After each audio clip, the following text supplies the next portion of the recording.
Hey, I'm Rick Steves, travel writer and host of Public TV's Rick Steves Europe. I wanted to speak to you today about an issue that's both important and personal to me, reforming our counterproductive and outdated marijuana laws. In this election, South Dakotans will have the opportunity to legalize medical marijuana and legalize marijuana for adults by voting yes on Amendment A and Measure 26. The initiatives work together. Amendment A legalizes, regulates, and taxes marijuana for adults 21 and over.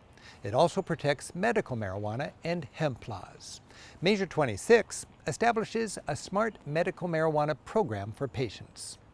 These are smart and thoughtful laws, good for public health and good for public safety, and I urge you to vote yes for both of them. For me, this is not about being pro-pot. It's about ending a policy that forces medical marijuana patients, including veterans, to break the law. It's about ending our failed marijuana prohibition and respecting civil liberties. It's about replacing an unregulated black market with licensed, tax-paying businesses that'll generate millions of dollars of new revenue for South Dakota every year.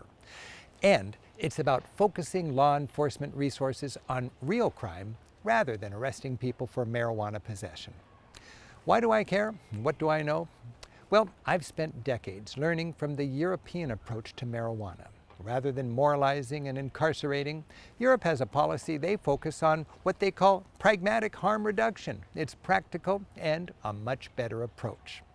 That's why I helped legalize marijuana in my state. That's Washington, back in 2012. And now, nearly a decade later, we're glad we did. The numbers are in. Consumption in Washington state overall is roughly the same. Teen use has not gone up. There's been no impact on road safety.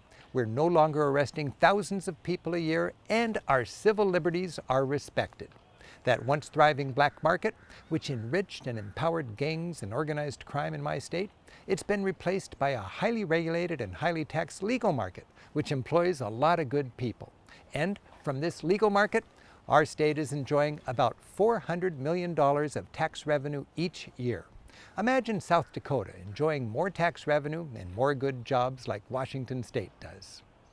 My governor, who didn't originally support our initiative, now sees the wisdom of taking the crime out of the marijuana occasion, and he's thankful that we've thoughtfully legalized marijuana. 10 other states have smartly legalized, taxed, and regulated the responsible and recreational use of marijuana, and they're glad they did too. With each election cycle, the laws are smarter and the wisdom of legalizing is becoming more clear. And now, South Dakota can benefit as well. Every vote matters. Be sure you're registered to vote and understand your voting options, whether by mail or in person. And please, vote yes on both Amendment A and Measure 26. That will enact a medical marijuana law for patients, it'll protect medical access, and it'll legalize marijuana for adults in South Dakota. Thanks.